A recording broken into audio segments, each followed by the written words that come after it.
ಸರ್ಕಾರದ 6ನೇ ಗ್ಯಾರಂಟಿ ಏನು ಕಂದಾಯ ಇಲಾಖೆಯಿಂದ ಇಷ್ಟೊಂದು ಬೃಹತ್ತಾಕಾರದ ಒಂದು ಕಾರ್ಯಕ್ರಮಗಳನ್ನು ಅವರು ಹಮ್ಮಿಕೊಂಡಿದ್ದಾರೆ. ಮೊದಲನೇದಾಗಿ ನಾನು ನಮ್ಮ ಕಂದಾಯ ಸಚಿವರಾದಂಥ ಶ್ರೀ ಕೃಷ್ಣ ಬೈರೇಗೌಡ ಅವರನ್ನ ಅಭಿನಂದಿಸ್ತೀನಿ.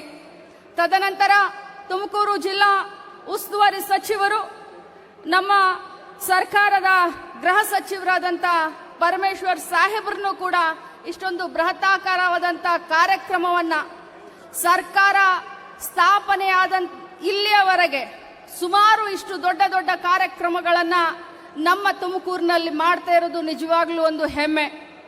ಬಂಧುಗಳೇ, ಚುನಾವಣಾ ಪೂರ್ವ ಏನು ನಮ್ಮ ಪಕ್ಷ ತಮ್ಮೆಲ್ಲರ ಎದುರುಗಡೆಯನ್ನು ಭಾಷೆಯನ್ನ ಕೊಟ್ಟಿತ್ತು, ಈ 3 ವರ್ಷದಲ್ಲಿ ರಾಜ್ಯದ ಕಟ್ಟ ಕಡೆಯ ಮನುಷ್ಯನ ಮನೆ ಬಾಗಿಲಿಗೂ ಕೂಡ ಸರ್ಕಾರದ ಯೋಜನೆಗಳನ್ನ ತೆಗೆದುಕೊಂಡು ಹೋಗ್ತಾ ಇದ್ದೇವೆ, ಪಂಚ ಗ್ಯಾರಂಟಿಯನ್ನ ಅನುಷ್ಠಾನ ಮಾಡಿದೀವಿ ಅನ್ನುವಂತ ಒಂದು ಹೆಮ್ಮೆಯಿಂದ ಈ ಒಂದು ಸಾಧನಾ ಸಮಾವೇಶದಲ್ಲಿ ನಾವಿವತ್ತು ಭಾಗಿಯಾಗಿದ್ದೇವೆ.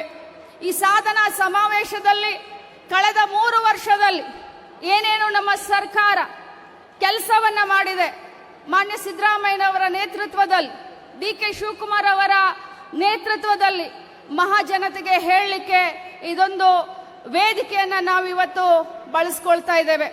ಬಂಧುಗಳೇ, ಕೇಂದ್ರ ಸರ್ಕಾರದ ಅಸಹಕಾರ ಇದ್ದರೂ ಕೂಡ ಕರ್ನಾಟಕ ರಾಜ್ಯದ ಪಾಲಿಗೆ ಕೇಂದ್ರ ಸರ್ಕಾರ ಪದೇ ಪದೇ ಅನ್ಯಾಯ ಮಾಡಿದ್ರೂ ಕೂಡ ನಮಗೆ ಬರಬೇಕಾದಂತ GST ಹಣವನ್ನ ನಮಗೆ ಕೊಡದೇ ಇದ್ರೂ ಕೂಡ, ಬೇರೆ ಎಲ್ಲ ಯೋಜನೆಗಳಲ್ಲಿ ಕೇಂದ್ರ ಸರ್ಕಾರದ ಹಣ ನಮಗೆ ಬರದೇ ಇದ್ರೂ ಕೂಡ ಸುಮಾರು 1 ವರ್ಷಕ್ಕೆ 60,000 ಕೋಟಿಯಷ್ಟು ಗ್ಯಾರಂಟಿಗೆ ಹಣವನ್ನ ನಾವಿವತ್ತು ಬಳಸ್ತಾ ಇದ್ದೇವೆ. ಬಂಧುಗಳೇ, ಬಹಳಷ್ಟು ಹೆಮ್ಮೆಯಿಂದ ಹೇಳಲಿಕ್ಕೆ ಬಯಸ್ತೇನೆ, ನನ್ನ ಮಹಿಳಾ ಮತ್ತು ಮಕ್ಕಳ ಕಲ್ಯಾಣ ಇಲಾಖೆ 1ರಲ್ಲಿನೇ ಗೃಹಲಕ್ಷ್ಮಿ ಯೋಜನೆಗೆ ನಾವಿವತ್ತು ಸುಮಾರು 28,000 ಕೋಟಿಯನ್ನ 1 ವರ್ಷಕ್ಕೆ ಬಳಸ್ತಾ ಇದ್ದೇವೆ. ಮಹಿಳೆಯರ ಆರ್ಥಿಕ ಸಬಲೀಕರಣಕ್ಕೆ ಅಂತ ಹೇಳಲಿಕ್ಕೆ ಅತ್ಯಂತ ಹೆಮ್ಮೆ ಅನಿಸುತ್ತೆ ನನಗೆ. ಇವತ್ತು ನಮ್ಮ ಮಹಿಳೆಯರು ಶಕ್ತಿವಂತರಾಗಿದ್ದಾರೆ, ಆರ್ಥಿಕವಾಗಿ ಸಬಲೀಕರಣ ಆಗ್ತಾ ಇದ್ದಾರೆ. ಸಣ್ಣ ಪುಟ್ಟ ದೈನಂದಿನ ಜೀವನದಲ್ಲಿ ತಮಗೇನಾದ್ರೂ ಅನುಕೂಲ ಆಗಿದೆ ಅಂತಂದ್ರೆ ಅದು ಗೃಹಲಕ್ಷ್ಮಿಯಿಂದ ಅಂತ ಹೇಳಿ ಮುಂದೆ ಬಂದು ಮಾತನಾಡ್ತಾ ಇದ್ದಾರೆ. ಬಂಧುಗಳೇ, ಇವತ್ತು ಶಕ್ತಿ ಯೋಜನೆ ಆಗಿರಬಹುದು, ಅನ್ನಭಾಗ್ಯ ಆಗಿರಬಹುದು, ಯುವ ನಿಧಿ ಆಗಿರಬಹುದು, ಗೃಹ ಜ್ಯೋತಿ ಆಗಿರಬಹುದು, ಇವೆಲ್ಲ ಕೂಡ ಮಹಿಳೆಯನ್ನ ಕೇಂದ್ರೀಕೃತವಾಗಿ ಇಟ್ಟುಕೊಂಡು ನಮ್ಮ ಸರ್ಕಾರ ಯೋಜನೆಯನ್ನ ರೂಪಿಸಿದೆ. ತಾವು ಪದೇ ಪದೇ ನೋಡ್ತಾ ಇರಬಹುದು ಯಾವ ರೀತಿಯಾಗಿ ವಿರೋಧ ಪಕ್ಷದವರು ಬರೀ ವಿರೋಧವನ್ನ ಮಾಡಲಿಕ್ಕೆ ನಮ್ಮನ್ನ ಟೀಕಿಸ್ತಾರೆ. ಈ ಎಲ್ಲ ಗ್ಯಾರಂಟಿಗಳನ್ನ ಟೀಕಿಸ್ತಾ ಇರುವಂತ ವಿರೋಧ ಪಕ್ಷದವರು ಕರ್ನಾಟಕ ಮಾಡೆಲ್ ಅನ್ನ ಕಾಪಿಯಾಗಿ ಇಟ್ಕೊಂಡು ಇವತ್ತು ಇಡೀ ರಾಜ್ಯದಲ್ಲಿ ನಮ್ಮ ಕರ್ನಾಟಕ ಮಾಡೆಲ್ ಅನ್ನ ಬಳಸ್ತಾ ಇದ್ದಾರೆ ಮತ್ತು ಚುನಾವಣೆಯಲ್ಲಿ ಗೆಲ್ತಾ ಇದ್ದಾರೆ. ಕರ್ನಾಟಕದಲ್ಲಿ ಮಾತ್ರ ಗ್ಯಾರಂಟಿಯನ್ನ ವಿರೋಧಿಸ್ತಾ ಇದ್ದಾರೆ. ಬಂಧುಗಳೇ, ನೀವು ನೋಡ್ತಾ ಇದ್ದೀರಾ, 3 ವರ್ಷ ಯಾವುದೇ ಅಭಿವೃದ್ಧಿ ಕುಂಠಿತ ಆಗದೆ, ಯಾವುದೇ ಒಂದು ಭ್ರಷ್ಟಾಚಾರ ರಹಿತ ಜನಸ್ನೇಹಿ ಸರ್ಕಾರವನ್ನ ನಮ್ಮ ಮಾನ್ಯ ಮುಖ್ಯಮಂತ್ರಿಗಳು ಮತ್ತು ಸಂಪುಟದ ಎಲ್ಲ ಸಚಿವರು ಮತ್ತು ಮಾನ್ಯ ಉಪಮುಖ್ಯಮಂತ್ರಿಗಳು ಕೊಡ್ತಾ ಇದ್ದಾರೆ. ಇವತ್ತು ಬಹಳ ಹೆಮ್ಮೆ ಅನಿಸುತ್ತೆ.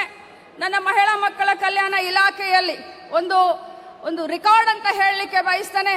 ತುಮಕೂರು ಜಿಲ್ಲೆಗೆ ಸಂಬಂಧಪಟ್ಟ ಹಾಗೆ ಸುಮಾರು 600 ಅಂಗನವಾಡಿ ಕಾರ್ಯಕರ್ತರಿಗೆ, ಸಹಾಯಕಿಯರಿಗೆ ಇವತ್ತು ಒಂದೇ ದಿನ ನಾವು ಅಪಾಯಿಂಟ್ಮೆಂಟ್ ಲೆಟರ್ ಅನ್ನ ಕೊಡ್ತಾ ಇದ್ದೇವೆ. ಇದು ನಮ್ಮ ಇಲಾಖೆಯ ಸಾಧನೆ ಅಂತ ಹೇಳಲಿಕ್ಕೆ ನಾನು ಬಯಸ್ತೇನೆ. ಅದೇ ಪ್ರಕಾರ ನಮ್ಮ ಇಲಾಖೆಯಿಂದ ಸುಮಾರು 106 ಕಾರ್ಯಗಳನ್ನ ಶಂಕುಸ್ಥಾಪನೆ ಮತ್ತು ಉದ್ಘಾಟನೆಯನ್ನ ಇವತ್ತು ಇದೇ ವೇದಿಕೆ ಮುಖಾಂತರ ನಾವು ಮಾಡ್ತಾ ಇದ್ದೇವೆ. ಒಟ್ಟಾರೆಯಾಗಿ ಹೇಳಬೇಕು ಅಂತಂದ್ರೆ ಸಂಪುಟದ ಎಲ್ಲ ಸಚಿವರಾಗಿರಬಹುದು, ಮುಖ್ಯಮಂತ್ರಿಗಳು, ಉಪಮುಖ್ಯಮಂತ್ರಿಗಳಾಗಿರಬಹುದು, ನಮ್ಮೆಲ್ಲರ ಉದ್ದೇಶ ಒಂದೇ, ನಿಸ್ವಾರ್ಥತೆಯಿಂದ ನಿಷ್ಪಕ್ಷಪಾತವಾಗಿ ಜನರಿಗೆ ಕೊಟ್ಟಂತ ಭಾಷೆಯನ್ನ ಪ್ರಾಮಾಣಿಕವಾಗಿ ಈಡೇರಿಸ್ತಾ ಇರೋದು.